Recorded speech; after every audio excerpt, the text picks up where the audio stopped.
بسم اللہ الرحمن الرحیم۔ سامعین کرام، آپ سن رہے ہیں اردو ناول آئینہ خانہ، جس کے مصنف ہیں مرزا امجد بیگ، اور یہ اس سلسلے کی قسط نمبر 2 ہے۔ مجھے امید ہے آپ کو میری یہ کاوش پسند آ رہی ہوگی۔ آپ نے اگر ابھی تک میرا چینل کہانی گھر سبسکرائب نہیں کیا تو ابھی میرے چینل کو سبسکرائب کر کے بیل آئیکن پر کلک کر دیجئے تاکہ آنے والی ہر نئی کہانی کی اطلاع بر وقت آپ تک پہنچ سکے۔ قصہ مختصر۔ جلیس احمد نے فرخندہ سے شادی کر لی۔ اب وہ مسز جلیل احمد تھیں اور فیکٹری والوں کے لیے حقیقی میڈم کا مقام حاصل کر چکی تھی۔ جاوید عثمانی نے ماضی کی ہر بات بھلا کر فرخندہ کو عزت و احترام کی نگاہ سے دیکھنا شروع کر دیا تھا، مگر یہ بات اس نے خاص طور پر نوٹ کی تھی کہ فرخندہ کے رویے میں اس کے لیے ایک کھچاؤ کسی کیفیت بدستور قائم تھی۔ شادی کے 2 ماہ بعد جلیس احمد کو وہ خوفناک حادثہ پیش آ گیا۔ وہ ایک پارٹی سے ضروری میٹنگ کرنے حیدرآباد جا رہا تھا کہ سپر ہائی وے پر ایک ٹرک نے اس کی گاڑی کو بری طرح کچل دیا۔ اس کی جان تو بچ گئی مگر زندگی بھر کے لیے وہ مفلوج ہو کر رہ گیا۔ ویسے تو اس کے پورے بدن پر ان گنت چوٹیں آئی تھیں، مگر ریڑھ کی ہڈی پر لگنے والی شدید ترین چوٹ سے ہڈی چٹک گئی تھی اور چند مہرے بھی اپنی جگہ سے کھسک گئے تھے۔ شہر کے مہنگے ترین ہسپتال میں طویل علاج کے بعد وہ ویسے تو بھلا چنگا ہو گیا تھا، لیکن اس کا نچلا دھڑ ہمیشہ کے لیے مفلوج ہو کر رہ گیا تھا۔ اب وہ باپ بننے کے بارے میں خواب میں بھی نہیں سوچ سکتا تھا۔ ایک مستقل معذوری اس کے مقدر میں لکھ دی گئی تھی۔ اس کا اور ایک ویل چیئر کا اب زندگی بھر کا ناتا تھا۔ جاوید عثمانی نے اپنے بزنس پارٹنر کی طرف سے ایک لمحے کی غفلت نہیں برتی تھی۔ وہ روزانہ فیکٹری سے گھر جاتے ہوئے جلیس احمد کے گھر جاتا، گھنٹہ آدھا گھنٹہ اس کے ساتھ گزارتا، اسے کاروبار کے سلسلے میں فکر مند نہ ہونے کی تلقین کرتا، اس کی دل جوئی کی ہر ممکن کوشش کرتا، دن بھر فیکٹری میں ہونے والی سرگرمیوں کا حال سناتا، پارٹیوں سے لین دین کے حسابات اس کے علم میں لاتا اور نہایت ایمانداری کے ساتھ جلیس احمد کے حصے کا منافع اس کو ہر ماہ پہنچا دیتا۔ وہ اپنی دانست میں حق دوستی نبھا رہا تھا، لیکن اس کے ساتھ ساتھ اس کی مصروفیات میں بھی بے پناہ اضافہ ہوتا جا رہا تھا۔ جو کام کچھ عرصے پہلے 2 آدمی مل کر سنبھالتے تھے، اب وہ اکیلے جاوید عثمانی کو سنبھالنا پڑ رہا تھا۔ اس مسئلے سے نمٹنے کے لیے اس نے جلیس احمد کے سامنے ایک تجویز رکھی۔ کل ایک نوجوان میرے پاس ملازمت کے لیے آیا تھا۔ ایک رات اس نے جلیس احمد کو بتایا، BCom کر رکھا ہے اس نے، کسی پرائیویٹ فرم میں بھی کام کر چکا ہے، سیلز اینڈ پرچیز کا بھی تجربہ رکھتا ہے۔ میں نے سوچا ہے اسے اپنے ساتھ لگا لیتا ہوں، میرا خیال ہے وہ میرا بہترین معاون ثابت ہو سکتا ہے۔ جلیس احمد نے ایک گہری سانس کھینچی۔ کچھ دیر خاموش رہ کر وہ سوچتا رہا، پھر گمبھیر لہجے میں گویا ہوا، آئیڈیا تو برا نہیں ہے، میں ویسے بھی اب انتظامی امور کے قابل نہیں رہا ہوں، آپ کا زیادہ ساتھ نہیں دے سکتا۔ آپ اگر سمجھتے ہیں کہ وہ نوجوان آپ کے لیے مفید ثابت ہو سکتا ہے تو اسے اپوائنٹ کر لیں، مگر میری ایک شرط ہے۔ جلیس احمد نے جملہ ادھورا چھوڑ کر جاوید عثمانی کی طرف دیکھا۔ جاوید عثمانی نے پوچھا، کیسی شرط جلیس صاحب؟ شرط یہ ہے کہ آپ کے معاون کو تنخواہ میں دوں گا۔ جاوید عثمانی نے مسکراتے ہوئے کہا، جیسے آپ کی خوشی۔ جاوید عثمانی بات فائنل کر کے گھر چلا گیا، لیکن رات میں جلیس احمد کی کم بختی آ گئی۔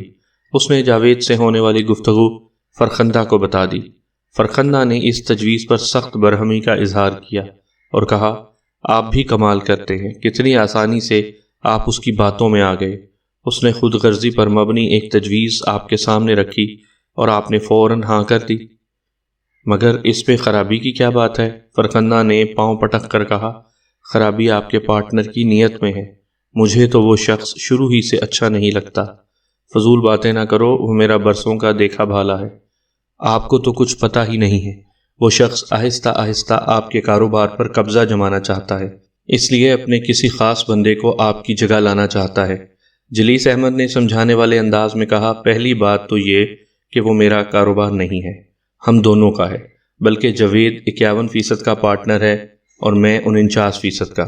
دوسرا، وہ کسی کو ملازم رکھ رہا ہے، اسے کاروبار میں شریک نہیں کر رہا۔ وہ بس ماہانہ تنخواہ پانے والا ایک ملازم ہوگا جو جاوید عثمانی کے اشاروں پر ناچے گا، اس سے زیادہ اس کی کوئی حیثیت نہیں ہوگی۔ تم خوامخواہ بدنامی کو دل میں جگہ نہ دو۔ آپ جسے میری بدگمانی کہہ رہے ہیں، کل وہی حقیقت بن کر جب آپ کے سامنے آن کھڑی ہوگی تو آپ کو پتہ چلے گا۔ تم کہنا کیا چاہتی ہو؟ جلیس احمد نے سوالیہ انداز میں کہا۔ آخر تمہیں کس بات کا خدشہ ہے؟ وہ پینطرہ بدلتے ہوئے لگاوٹ سے بولی۔ میں تو ہر طرح سے آپ کا فائدہ چاہتی ہوں، میں کسی طرح آپ کو نقصان پہنچتے ہوئے نہیں دیکھ سکتی۔ وہی تو میں بھی پوچھ رہا ہوں، جلیس احمد نے نرم لہجے میں استفسار کیا۔ تمہیں کس بات کا اندیشہ ہے؟ مجھے کس طرح نقصان پہنچ سکتا ہے؟ چند لمحے کی خاموشی کے بعد وہ بولی، آپ چاہے کچھ بھی کہیں مگر مجھے آپ کا پارٹنر نیت کا کھوٹا لگتا ہے۔ آپ اگر فیکٹری کے معاملات دیکھنے کے قابل نہیں رہے تو باہر سے آدمی لانے کی کیا ضرورت ہے؟ پھر کیا کیا جائے؟ فیکٹری کا کون سا ایسا معاملہ ہے جس سے میں واقف نہیں ہوں؟ میں سارا کام خوش اسلوبی سے سنبھال سکتی ہوں، اور اصولی طور پر بھی مجھے ہی موقع ملنا چاہیے۔ جلیس احمد نے کہا، وہ کام تمہارے بس کا نہیں ہے۔ کاروبار کے سلسلے میں اکثر و بیشتر شہر سے باہر بھی جانا پڑتا ہے۔ پورے ملک میں یہ کاروبار پھیلا ہوا ہے، طرح طرح کی پارٹیوں سے ڈیل کرنا پڑتا ہے۔ اس کام کے لیے کوئی مرد ہی موزوں ہو سکتا ہے۔ چلیں مجھے چھوڑیں، لیکن چچا کلیم الدین بھی تو یہ کام سنبھال سکتے ہیں۔ نہیں، وہ بہت نالائق ہے، جلیس احمد نے ناگواری سے کہا۔ میں نے تمہاری فرمائش پر اسے فیکٹری میں رکھ لیا تھا، اور تم اچھی طرح جانتی ہو کہ وہاں اس نے سازشوں کے سوا کچھ بھی نہیں کیا۔ مجبوراً اسے وہاں سے ہٹانا پڑا۔ اب وہ آرام سے گھر میں پڑا ہے، اس کی ہر ضرورت پوری ہو رہی ہے، اسے اور کیا چاہیے؟ تم بھی اسے فیکٹری کے معاملات سے الگ ہی رکھو تو اچھا ہے۔ فرخندہ ناراض ہو گئی۔ وہ پوری رات جلیس احمد نے فرخندہ کے ناراضگی دور کرنے میں گزار دی۔ فرخندہ کو اپنے حسن جہاں سوز پر غرور تھا، اور یہ غرور بے جا نہ تھا۔ وہ بلا شبہ ایک ساحرہ تھی، اور جلیس احمد کو اس نے اپنے فصوں میں پوری طرح جکڑ لیا تھا۔ وہ فرخندہ کی ناراضی افورڈ نہیں کر سکتا تھا۔ وہ جتنا جنس مخالف سے دور دور رہا تھا، قریب آنے کے بعد اب دوری کا تصور بھی نہیں کر سکتا تھا۔ پھر فرخندہ جیسی سدا بہار عورت سے دوری تو اسے موت کے مترادف نظر آتی تھی۔ اس میں کوئی شک نہیں کہ معذوری کے باوجود بھی فرخندہ نے جلیس احمد کا ساتھ نہیں چھوڑا تھا، اور نہ ہی اس کی خدمت میں کوئی کسر اٹھا رکھی تھی۔ اس لیے جلیس احمد بھی اس کا بے دام غلام بنا ہوا تھا۔ اس رات اور آنے والی ہر رات میں فرخندہ نے اپنے بے بہا شباب کا جادو معذور جلیس احمد پر اس طرح چلایا کہ 2 ماہ کے اندر اندر وہ اپنے خیالات و نظریات کو یکسر بھلا بیٹھا۔ اس کے سوچنے سمجھنے کی صلاحیتیں مفقود ہو کر رہ گئیں۔ کاروباری سوجھ بوجھ زنگ آلود ہو گئی۔ اب وہ فرخندہ کی آنکھوں سے دیکھتا تھا، اسی کے کانوں سے سنتا تھا، اسی کے ذہن سے سوچتا تھا، اور اس کے منہ میں فرخندہ ہی کی زبان بولتی تھی، گویا فرخندہ نے اس کی بولتی بند کر دی تھی۔ فرخندہ قدم قدم طے کرتے ہوئے منزل تک آ پہنچی تھی۔ پھر ایک رات جلیس احمد نے بزنس پارٹنر کو ورطۂ حیرت میں ڈال دیا۔ اس نے جاوید عثمانی سے کہا، میں یہ پارٹنرشپ بزنس ختم کرنا چاہتا ہوں۔ کیا کہہ رہے ہیں آپ؟ جاوید عثمانی ہکا بکا رہ گیا۔ میں ٹھیک کہہ رہا ہوں، جلیس احمد نے تھکے ہوئے لہجے میں جواب دیا۔ اب میں اس ملک میں نہیں رہنا چاہتا۔ میں نے کسی یورپی ملک میں سیٹل ہونے کا فیصلہ کر لیا ہے، اس لیے میں چاہتا ہوں کہ اب حساب کتاب کر لیا جائے۔ ابھی تک جاوید عثمانی کی حیرت دور نہیں ہوئی تھی۔ اس نے کہا، آپ سراسر گھاٹے کا سودا کر رہے ہیں۔ جلیس صاحب، شاید آپ کو اندازہ نہیں ہے کہ آپ کتنی بڑی بات کہہ رہے ہیں۔ میں نے سارے اندازے لگانے کے بعد ہی یہ فیصلہ کیا ہے۔ جاوید عثمانی نے ہمدردی کے تاثرات چہرے پر سجاتے ہوئے کہا، جلیس صاحب، آپ کی معذوری نے آپ کو بہت دل برداشتہ کر دیا ہے۔ میرا خیال ہے آپ 2-4 ماہ کے لیے یورپی دورے پر چلے جائیں۔ مجھے یقین ہے آپ پر طاری قنوطیت دور ہو جائے گی۔ بھائی، آپ 2-4 ماہ کی بات کر رہے ہیں، میں نے تو مستقلاً وہاں شفٹ ہونے کا فیصلہ کر لیا ہے۔ جلیس احمد نے پھیکی مسکراہٹ کے ساتھ کہا، یہ آپ کا آخری فیصلہ ہے؟ قطعی اور حتمی، جاوید عثمانی نے کہا۔ میں نے آپ کو اس فیصلے سے روکنا تو نہیں، لیکن ایک ہمدرد اور مخلص دوست ہونے کے ناطے ایک قیمتی مشورہ ضرور دوں گا۔ وہ کیا؟ جلیس احمد نے استفسار کیا۔ جاوید عثمانی نے کھنکار کر گلا صاف کیا اور بولا، آپ اس بزنس کو ختم نہ کریں، میرے سلیپنگ پارٹنر بن جائیں۔ اس طرح آپ کے منافع کی شرح تو کم ہو جائے گی، مگر آپ کی ایک مستقل آمدنی کا ذریعہ موجود رہے گا۔ آپ اگر پاکستان میں نہیں رہنا چاہتے تو شوق سے کسی یورپی ملک میں منتقل ہو جائیں۔ اس سلسلے میں اگر آپ کو کسی قسم کی مالی ضرورت پیش آئے تو میں حاضر ہوں۔ آپ مجھ سے قرض لے لیں، آپ کا سرمایہ کاروبار میں محفوظ رہے گا۔ اس قرض کی واپسی کے لیے ہم کوئی لایا عمل تیار کر لیں گے۔ یہ ایک انتہائی معقول تجویز تھی۔ اس سے یہ بات بھی ثابت ہوئی کہ جاوید عثمانی واقعی جلیس احمد سے مخلص تھا، مگر دوسری جانب جلیس احمد تو ایک ڈمی کی مانند ایکٹ کر رہا تھا۔ فیصلہ کرنے والی ہستی تو کوئی اور ہی تھی۔ جلیس احمد ایک مہرے سے زیادہ حیثیت نہیں رکھتا تھا۔ جاوید عثمانی نے اپنے پرخلوص کوششیں ترک نہیں کی اور باقاعدگی سے جلیس احمد کے گھر جاتا رہا، مگر دوسری جانب یہ حال تھا کہ زمین جنبد نہ جنبد گل محمد۔ پھر ایک رات وہ واقعہ پیش آ گیا جس کے نتیجے کے طور پر جاوید عثمانی اس وقت حوالات کے ٹھنڈے فرش پر اکڑوں بیٹھا مجھے اپنی بپتا سنا رہا تھا۔ جاوید عثمانی نے اپنی داستان مصیبت کو سنسنی خیز موڑ پر لا کر روکا تو میں نے پوچھا، آپ اچھی طرح سوچ کر مجھے بتائیں کہ 8 جنوری کی شب کیا واقعہ پیش آیا تھا؟ 8 جنوری وہی تاریخ تھی جب جاوید عثمانی کے پستول سے جلیس احمد کا قتل ہوا تھا۔ ہماری اس گفتگو کے دوران ہماری نگرانی پر مامور کانسٹیبل جاوید عثمانی کے لیے ناشتہ چھوڑ گیا تھا۔ میں اس کی مٹھی پہلے ہی گرم کر چکا تھا، اس لیے وہ مہربا لب تھا اور خاصے فاصلے پر کھڑے ہو کر اپنے فرائض منصبی ادا کر رہا تھا۔ جاوید عثمانی نے وقوعہ کی تفصیل بتاتے ہوئے کہا، ہم دونوں آمنے سامنے بیٹھے باتیں کر رہے تھے۔ موضوع گفتگو کاروبار ہی تھا۔ جلیس احمد کسی بھی طرح میری بات ماننے کو تیار نہیں تھا۔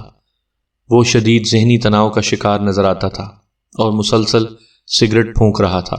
ہمارے درمیان میں موجود ٹیبل پر رکھی ہوئی ایش ٹرے سگریٹ کی باقیات سے بھر چکی تھی۔ ابھی تھوڑی دیر پہلے ہی ہم نے کافی ختم کی تھی۔ میں اس وقت تک اپنے گھر روانہ ہو جاتا تھا، مگر اس روز باتوں میں وقت کا احساس ہی نہیں ہوا اور 10 بج گئے۔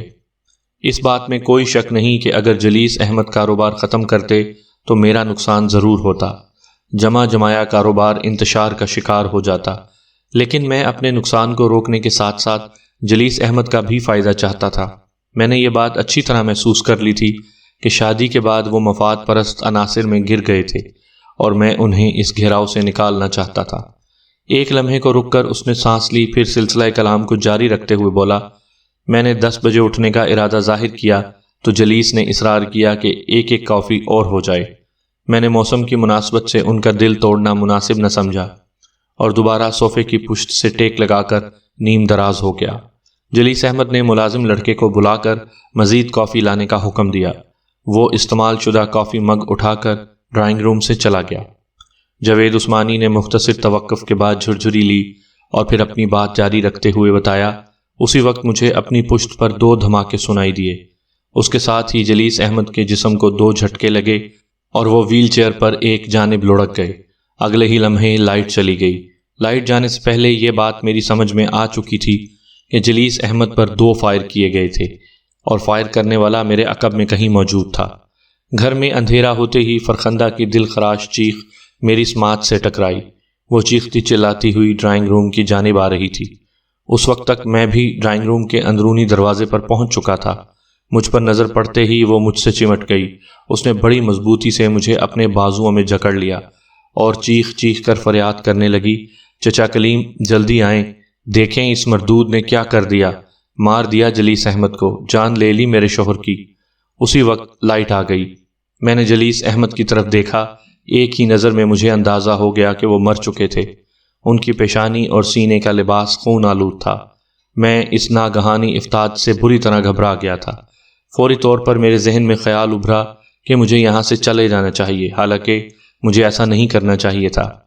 اس طرح میری ذات اور زیادہ مشکوک ہو جاتی، لیکن اس وقت میرے 14 طبق گل ہو چکے تھے۔ ذہن سوچنے سمجھنے کے قابل نہیں تھا۔ اس سے پہلے کہ فرخندہ کا چچا کلیم الدین اور گھریلو ملازم آفتاب وہاں پہنچتے، میں نے فرخندہ کو ایک زوردار جھٹکا دے کر خود سے الگ کیا اور گھر سے باہر نکل آیا۔ جس وقت میں اپنی گاڑی میں بیٹھ کر وہاں سے روانہ ہو رہا تھا تو میں نے دیکھا فائرنگ کی آواز سن کر کچھ پڑوسی باہر نکل آئے تھے، مگر میں نے کسی کی پرواہ نہیں کی اور گاڑی ایک جھٹکے سے آگے بڑھا دی، اور پھر تھوڑی ہی دیر میں پولیس موبائل نے آپ کو گھیر کر گرفتار کر لیا۔ اس کی بات ختم ہوئی تو میں نے کہا۔ اس نے بتایا دراصل وہ پولیس موبائل اس وقت اپنے معمول کے گشت پر تھی۔ اب اسے اتفاق سمجھیں کہ جب میری گاڑی ان کے پاس سے گزری تو وہ میری ڈرائیونگ کے اندازے سے شک میں پڑ گئے۔ فائرنگ کی آواز سن کر کچھ پڑوسی تو گھروں سے نکل ہی آئے تھے۔ جلیس احمد کے گھر کے سامنے ایک جنرل سٹور ہے، وہاں بھی اس وقت چند لوگ جمع تھے اور فائرنگ کی آواز سن کر اس کی طرف متوجہ ہو گئے تھے۔ پولیس موبائل والوں نے ان لوگوں سے صورتحال کی وضاحت چاہی تو انہیں میرے بارے میں بتایا گیا۔ اس وقت موبائل میں ایک ASI اور 4 کانسٹیبل موجود تھے۔ ASI نے ڈرائیور کو حکم دیا کہ فوراً میرا تعاقب کیا جائے، پھر انہوں نے نرسری کے سگنل پر مجھے روک لیا۔ ان میں سے بہت سی باتیں مجھے پولیس والوں کی زبانی معلوم ہوئی ہیں۔ الغرض وہ مجھے گھیر کر واپس جلیس احمد کے گھر لے آئے۔ اس وقت تک فرخندہ نے مقامی تھانے میں فون کھڑکا دیا تھا، پھر دیکھتے ہی دیکھتے ایک اور پولیس موبائل وہاں پہنچ گئی۔ مجھے گرفتار کیا جا چکا تھا، میرے پاس آلہ قتل بھی برآمد ہو چکا تھا۔ نصف شب تک پولیس اپنی کارروائی میں مصروف رہی، پھر مجھے تھانے میں لا کر حوالات میں بند کر دیا گیا۔ اس کے علاوہ بھی جاوید عثمانی نے مجھے چند باتیں ایسی بتائیں کہ مجھے اس کی بے گناہی کا یقین ہو گیا۔ ان باتوں کا ذکر بعد میں عدالتی کارروائی کے دوران میں کیا جائے گا۔ میں نے وکالت نامے پر ضروری اندراج کرنے کے بعد اس کے دستخط کروائے اور 2-4 ضروری باتیں اسے سمجھانے کے بعد SHO کے کمرے میں آ گیا۔ SHO اس وقت تک واپس آ چکا تھا اور اپنی سیٹ پر موجود تھا۔ سامعین کرام، آپ یہ کہانی میرے چینل کہانی گھر پر سن رہے ہیں۔ آپ نے اگر ابھی تک میرا چینل کہانی گھر سبسکرائب نہیں کیا تو ابھی میرے چینل کو سبسکرائب کر کے بیل آئیکن پر کلک کر دیجئے تاکہ آنے والی ہر نئی کہانی کی اطلاع بر وقت آپ تک پہنچ سکے۔ مجھ پر نظر پڑتے ہی بولا، وکیل صاحب کچھ ہمارے لیے بھی چھوڑ دیں، ابھی کچھ دن اسے ہمارا مہمان بھی رہنے دیں۔ سب کچھ آپ ہی نچوڑ کر لے گئے تو ہم تو ہاتھ ملتے رہ جائیں گے۔ میں نے کہا، فکر نہ کریں تھانے دار صاحب، آپ کو زیادہ بلکہ بالکل محنت نہیں کرنی پڑے گی۔ ملزم اقرار جرم کرنے کے لیے تیار ہے۔ جی کیا فرمایا ہے آپ نے؟ SHO نے آنکھیں سکوڑ کر مجھے دیکھا، پھر پوچھا، اگر وہ اقبالی بیان دینے کو تیار ہے تو پھر آپ اتنی دیر سے اس کے ساتھ کیا کر رہے تھے؟ میں چہرے پر مایوسی کے تاثرات سجاتے ہوئے کہنے لگا، اسے سمجھانے کی کوشش کر رہا تھا مگر لگتا ہے وہ خود ہی اپنی جان کا دشمن بنا بیٹھا ہے، کوئی اس کے لیے کیا کر سکتا ہے۔ SHO اندرونی خوشی کو دبانے کی کوشش کرتے ہوئے بولا، آپ کی فیس کا کیا ہوگا جناب؟ آپ کا تو خاصا نقصان ہو جائے گا۔ میں اس کے لہجے کو طنز کو سمجھ گیا۔ میں نے جواب دیا، اس پیشے میں فائدہ نقصان تو ہوتا ہی رہتا ہے تھانے دار صاحب، صرف آپ لوگوں کا ڈپارٹمنٹ ایسا ہے جس میں نقصان کبھی نہیں ہوتا، ہمیشہ فائدہ ہی ہوتا ہے۔ وہ کیا کہتے ہیں کہ 5 گھی میں اور سر کڑائی میں۔ SHO نے میرا جملہ مکمل کر دیا، آپ لوگوں کو تو یہی نظر آتا ہے کہ ہم بڑے عیش میں ہیں، مگر قبر کا حال مردہ ہی جانتا ہے۔ 24 گھنٹے ہماری جان سولی پر چڑھی رہتی ہے۔ ایک لمحے کے توقف سے اس نے اضافہ کیا، ویسے مجھے آپ کے نقصان کا دلی افسوس ہے۔ اس ہمدردی کا شکریہ، میں نے اپنے لہجے میں اداسی بھرتے ہوئے کہا، ویسے اس کیس میں زیادہ جان نہیں ہے، حالات و واقعات ملزم کے مخالفت میں جاتے ہیں، مجھے نہیں امید وہ بچ سکے گا، اور سب سے بڑی بات یہ کہ ملزم کو خود اپنے بچاؤ سے کوئی دلچسپی نہیں ہے۔ پھر اس کے خلاف شہادتیں بڑی مضبوط ہیں۔ کون کون سے گواہوں کو پیش کر رہے ہیں آپ؟ وہ سیدھا ہو کر بیٹھ گیا۔ میں سمجھ گیا کہ وہ میرے حربے کو تاڑ گیا تھا۔ بہت محتاط لہجے میں بولا، جب آپ یہ کیس لے ہی نہیں رہے تو پھر آپ کو گواہوں سے کیا مطلب؟ میں نے چالاکی سے کہا، بس ایسے ہی پوچھ رہا تھا۔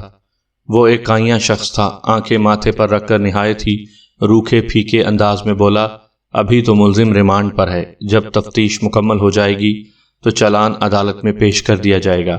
میں سمجھ گیا کہ وہ میری طرف سے ہوشیار ہو گیا تھا، لہٰذا اس سے کام کی کوئی بات معلوم نہیں کی جا سکتی تھی، اس لیے میں وہاں سے چلا آیا۔ دوسرے روز حسب وعدہ مسز جاوید عثمانی مقررہ وقت پر میرے پاس آئی تو میں نے اسے بھرپور تسلی دی اور یقین دہانی کرائی کہ اس کا شوہر باعزت بری ہو جائے گا۔ اس نے میری مطلوبہ فیس ادا کی، میں نے اسے فیس کی ادائیگی کی رسید دی، 1-2 ضروری کاغذات پر اس کے دستخط لیے، اس کے بعد وہ رخصت ہو گئی۔ اس کے جانے کے بعد میں نے مشتاق زبیری کو فون کیا، اسے اب تک کی کارروائی کے بارے میں بتایا، پھر تعاون کی درخواست کی۔ زبیری صاحب، کچھ مدد آپ کو بھی میری کرنی ہوگی۔ میں جاوید عثمانی کے سلسلے میں آپ کی ہر طرح کی مدد کے لیے تیار ہوں۔ مشتاق زبیری نے خوش دلی سے کہا، آپ حکم کیجئے بیگ صاحب۔ میں نے جلدی سے کہا، حکم نہیں عرض ہے جناب، دراصل مجھے ایک شخص کے بارے میں ضروری معلومات درکار ہیں اور یہ کام آپ سے بہتر اور کوئی نہیں کر سکتا۔ آپ وسیع تعلقات کے مالک ہیں، آپ کے لیے کوئی مشکل نہیں ہوگی، آپ اپنے کسی بھی آدمی سے یہ کام بآسانی کروا سکتے ہیں۔ اس شخص کا نام بتائیں۔ میں نے بتایا اس کا نام کلیم الدین ہے اور وہ مقتول جلیس احمد کے چچا سسر ہے۔ کچھ مزید جغرافیہ بتائیں گے بیگ صاحب؟ وہ ان دنوں بلکہ کافی عرصے سے جلیس احمد کے گھر پر ہی رہ رہا ہے۔ اس کیس میں اس کی ذات میری نظر میں خاصی اہمیت رکھتی ہے۔ مشتاق زبیری نے تسلی آمیز لہجے میں کہا، آپ بے فکر ہو جائیں بیگ صاحب، سمجھیں آپ کا کام ہو گیا، اور میں واقعی بے فکر ہو گیا۔ پولیس نے ریمانڈ کی مدت کے دوران میں تفتیش مکمل کر کے چالان عدالت میں پیش کر دیا۔ IO یعنی تفتیشی افسر ایک ASI تھا۔ ابتدائی چند پیشیاں عدالت کی تکنیکی کارروائیوں کی نظر ہو گئیں۔ پولیس اور عدالت کے ضابطے کی کارروائیاں اس قدر سست اور بور ہوتی ہیں کہ ان صفحات پر ان کا بیان قارئین کے ساتھ زیادتی ہوگا۔ پھر بعض اوقات دو پیشیوں کے درمیان کئی ماہ کا وقفہ ہوتا ہے۔ قارئین کی دلچسپی کو مد نظر رکھتے ہوئے میں ابتدائی سماعت کے ذکر حذف کر کے براہ راست گواہوں کے بیانات اور ان پر ہونے والی جرح و قدح کا احوال آپ کی خدمت میں پیش کرتا ہوں۔ البتہ اتنا بتاتا چلوں کہ ابتدائی سماعت کے دوران میں نے جاوید عثمانی کی ضمانت کروانے کی بھرپور کوشش کی تھی، مگر مجھے اس میں کامیابی نہیں ہو سکی۔ مقدمے کی باقاعدہ سماعت کوئی 4 ماہ بعد شروع ہوئی۔ جج نے فرد جرم پڑھ کر سنائی۔ میرے موکل ملزم جاوید عثمانی نے صحت جرم سے انکار کر دیا۔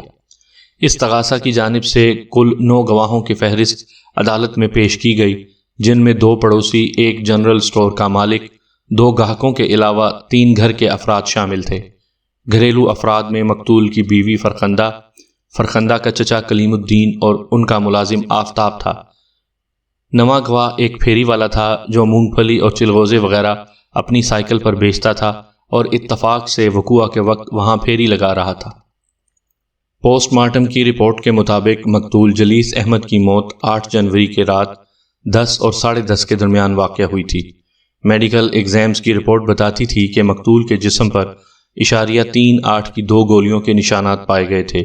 ایک گولی مقتول کی پیشانی پر لگی تھی جبکہ دوسری سینے میں عین دل کے مقام پر لگی تھی۔ گولیاں بہت قریب سے چلائی گئی تھیں اور یہی مقتول کی موت کا سبب بنی تھیں۔ ملزم جاوید عثمانی کے پاس سے برآمد ہونے والے پستول کے لیبارٹری ٹیسٹ سے یہ بات ثابت ہو گئی کہ مقتول کو موت کے گھاٹ اتارنے والی گولیاں اسی پستول سے چلائی گئی تھیں۔ پستول کی باڈی اور ٹریگر پر کسی قسم کے فنگر پرنٹس نہیں پائے گئے تھے، جس کا واضح مطلب یہ تھا کہ اسے استعمال کرنے کے بعد فنگر پرنٹس مٹا دیے گئے تھے یا گلفز پہن کر اسے استعمال کیا گیا تھا۔ یہ صورتحال خاصی حوصلہ شکن تھی۔ ہر بات میرے موکل کے خلاف جاتی تھی، مگر میں پوری طرح مطمئن تھا اور پوری تیاری سے آج عدالت پہنچا تھا۔ وکیل استغاثہ میرے چہرے سے جھلکتے اعتماد کو دیکھ کر تذبذب کا شکار تھا، تاہم اس کی دانست میں اس کی پوزیشن خاصی مضبوط تھی۔ کیس پر پوری طرح اسے گرفت حاصل تھی۔ استغاثہ کی جانب سے سب سے پہلے جو گواہ پیش ہوا اس کا نام عبدالغفور تھا۔ وہ لگ بھگ 50 سال کا ایک خمیدہ کمر بوڑھا تھا اور اپنی گزر اوقات کے لیے راتوں میں پھیری لگا کر مونگ پھلی اور چلغوزے وغیرہ بیچتا تھا۔ عبدالغفور نے سچ بولنے کا حلف اٹھانے کے بعد بیان دیا کہ وہ حسب معمول سائیکل پر پھیری لگا رہا تھا کہ اس نے سامنے والے بنگلے میں گولیاں چلنے کی آواز سنی۔ آواز اتنی اچانک تھی کہ سائیکل کا ہینڈل اس کے ہاتھ سے چھوٹ گیا اور سائیکل زمین پر گر گئی۔ ہینڈل سے جھولتے ہوئے مختلف اشیاء کے تھیلے بھی نیچے گر گئے اور مونگ پھلی سڑک پر بکھر گئی۔ ابھی وہ سائیکل کو اٹھا کر سٹینڈ پر لگا بھی نہیں پایا تھا کہ بنگلے کا دروازہ زوردار آواز کے ساتھ کھلا۔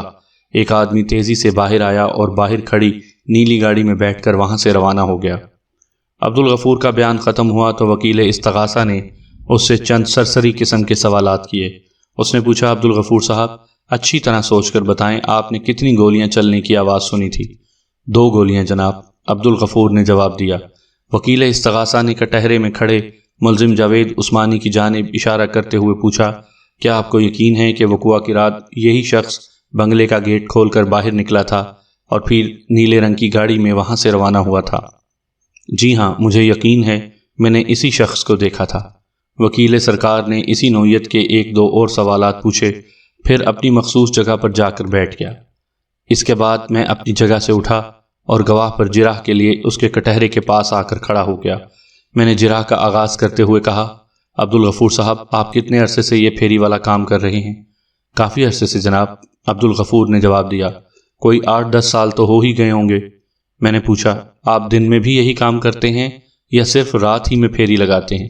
صرف رات میں پھیری لگاتا ہوں، اور وہ بھی سردیوں کی راتوں میں جب مونگ پھلی اور چلغوزے وغیرہ کا سیزن ہوتا ہے۔ دن کے وقت میں ایک دکان چلاتا ہوں، میری کریانے کی دکان ہے۔